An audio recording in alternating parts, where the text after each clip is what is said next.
하나님의 말씀 봅니다. 요한계시록 제12장 13절부터 17절까지 이르는 말씀입니다. 요한계시록 제12장 13절부터 17절 교독합니다. 용이 자기가 땅으로 내쫓긴 것을 보고 남자를 낳은 여자를 박해하는지라.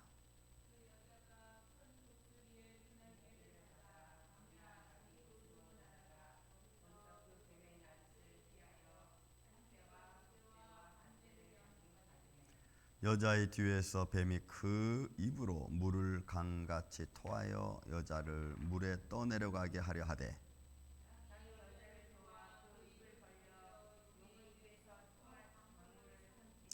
용이 여자에게 분노하여 돌아가서 그 여자의 남은 자손 곧 하나님의 계명을 지키며 예수의 증거를 가진 자들과 더불어 싸우고 바다 모래 위에 서 있더라. 아멘. 자, 여러분 이제 이 여자와 용에 관한 이야기인데 여러분 13절로부터 17절에 나와 있는 말씀 어제도 우리가 보았지만 그 용은 사단 곧 마귀라고도 하고 있죠. 그리고 그들이 참소하는 자들이 예수 그리스도를 중심으로 해서 믿음의 자손들인 것을 우리가 알 수 있었습니다. 그리고 그들이 지금 막 발버둥 치는 것은 그들의 때가 얼마 남지 않음을 그들 스스로도 알고 있다는 것을 어제 말씀으로 통해서 우리가 보았습니다. 자, 오늘도 그 용이 자기가 땅에 내어 쫓긴 것을 보고 결국 자기의 위치를 지키지 못한 유다서 1장 6절에 있는 말씀이라 그랬죠. 자기에게 주어진 그 천국에서 천상에서의 그 위치를 지키지 못한 용은 결국 그 용과 더불어 그 무리들은 천상에서 쫓겨났습니다. 결국 하나님의 거룩함에서 쫓김받은 그래서 이 땅으로 공중 권세를 잡은 자의 모습으로 성경은 설명하고 있죠. 에베소 6장 10절 이하의 말씀 보면 공중 권세 잡은 자로 사단과 그 권세를 그 무리들을 표현하고 있습니다.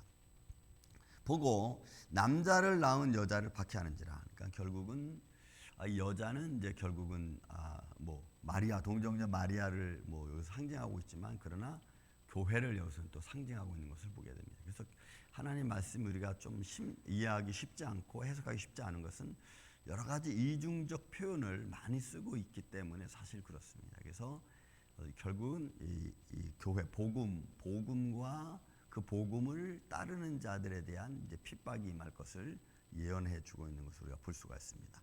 자, 그리고 이제 13절의 말씀이 그 가운데서 그 여자가 큰 독수리의 두 날개를 받아 광야 자기 곳으로 날아가 거기서 그 뱀의 낯을 피하여 한때와 두때와 반때를 양육받으매. 여러분 이 말씀도 우리가 그 앞절에서 보았지만 6절에 있는 말씀과 비슷한 말씀, 똑같은 말씀이죠. 6절에도 그 여자가 광야로 도망했습니다. 근데 그 광야로 도망한 것은 성경적으로 역사적 배경으로 보면은 애굽이 되는 거죠. 지금 하나님께서 요셉을 통해서 예수님과 마리아를 애굽으로 피난시켰죠. 그리고 거기서 1260일이라고 표현했고 다시 14절에는 그것을 한때와 두때와 반때라고 표현했습니다. 여러분 한때, 두때, 반때를 한 달을 30일로 계산하면 1260일이라고 제가 말씀을 드렸습니다.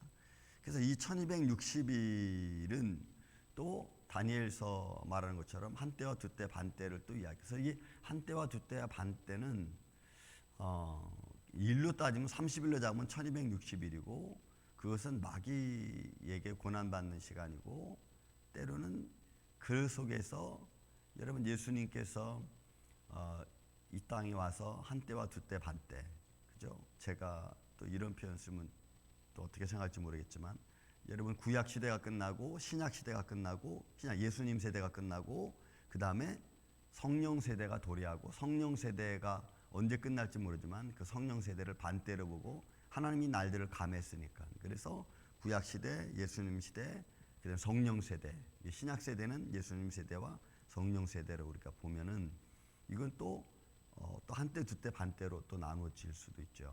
표현을 그렇게도 할 수 있는 겁니다. 그러니까 여기서 이 한때와 두때 반때는 결코 우리가 쉽게 이거다라고 딱 말하기가 쉽지 않은 때입니다. 어쨌든 이때는 지금 본문의 말씀은 예수님께서 이 어둠의 세력, 그러니까 바로 헤롯이, 그죠? 헤롯이 이스라엘 백성들의 베들레헴에 난 2살 아래의 모든 아이들을 다 죽였고, 그리고 그것을 피해서 애굽으로 피했고, 언제 돌아온 날짜도 사실은 정확하지 않습니다.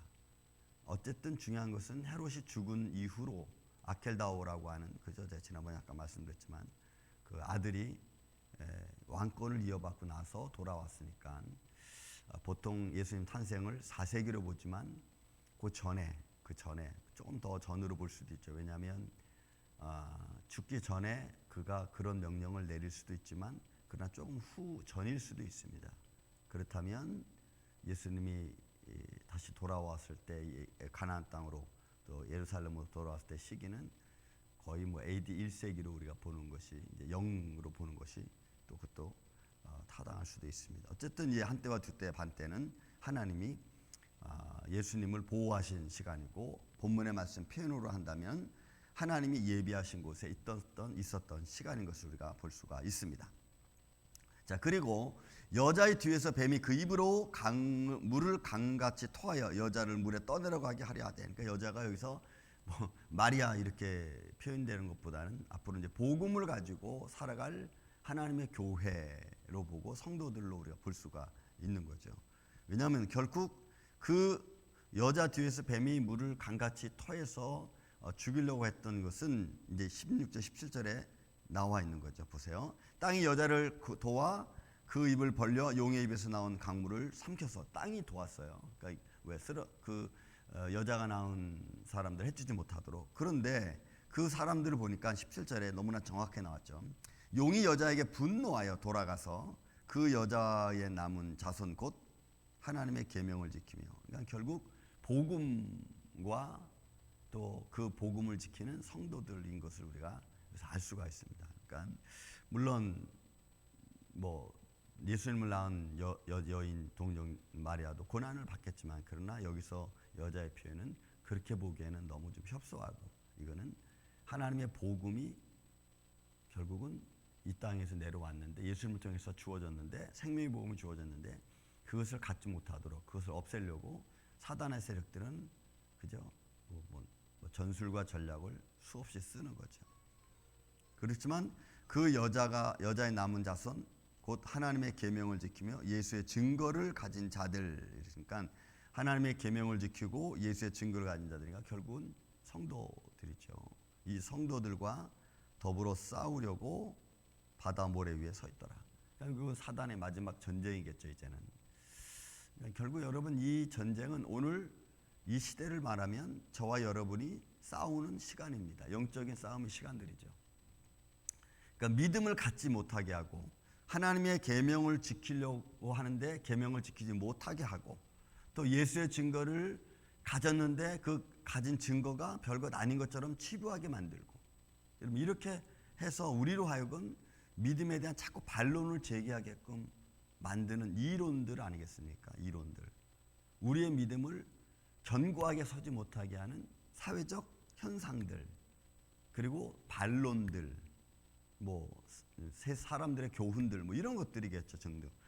결국 그것들은 우리가 하나님으로 하여금 하나님이 하나님 되게 하는 우리의 증거를 없이 만들고, 또 우리의 연약함을 주어서 연약함을 갖게 하고, 또 연약함을 생각하게 해서 우리가 견고하지 못하게 하는 그런 모습을 자꾸 우리에게 주는 거죠. 그러니까 여러분, 결국 사단은 이 마지막 때는 하나님의 계명이나 예수 그리스도에 대한 복음에 대한 증거를 자꾸 약화시키게 만드는 것이 이 사단의 세력들이고 시험하는 자들의 모습입니다. 이런 시대가 점점 가까이 더 오고 있죠. 이 전염병이 끝나지 않은 가운데서 예배하는 의식이 점점 약해져 가는 것도 그 중에 하나입니다. 여러분, 당연하고 합리적이지만, 그러나 하나님께 예배하는 것이 이런 방법도 있고 저런 방법도 있고 다 이런 방법 저런 걸 제시를 합니다. 그런데 이런 방법을 제시하고 저런 방법을 제시한다 할지라도 믿음을 떨어지게 하고 말씀에서 좀 더 멀어지게 하고 기도를 좀 더 못하게 만드는 방법이라면, 여러분 그런 방법은 우리가 조금은 옆으로 놔야 됩니다. 왜요? 우리의 믿음이 식어지게 만드는 것이기 때문에 그렇고 하나님을 약화시키는 것들이기 때문에 그렇습니다. 그러니까 여러분 이런 방법도 나오고 저런 방법도 나올 수 있습니다. 그러나 그런 방법들 중에서 하나님을 향한 믿음과 내 믿음을 견고하게 하지 못하는 방법들이라면 그것을 인정하고 받아들이는 것에 대해서는 우리가 생각을 해야 됩니다. 그게 이 시대에 우리에게 주어지는 분별력 있는 또 믿음의 사람들이 가야 될 길입니다. 여러분 오늘도 어떤 방법으로 우리를 시험하고 또 어떤 방법으로 우리의 믿음을 약화시킬지 모릅니다. 또 합리적인 방법으로 우리로 하여금 그래서 받아들이게 해놓고 믿음을 떨어지게 할 수도 있는 거죠. 믿음적인 생각을 덜 갖게 만들 수 있는 겁니다. 그러므로 하나님의 계명을 지키고 예수의 증거를 가진 저와 여러분 우리 복음의 사역에 당당하게 서서 우리를 약하게 만드는 정신적 또 환경적 요소들을 능히 이겨나갈 줄 아는 이 아침에 저와 여러분이 되시기를 예수님의 이름으로 축원을 드립니다. 사랑과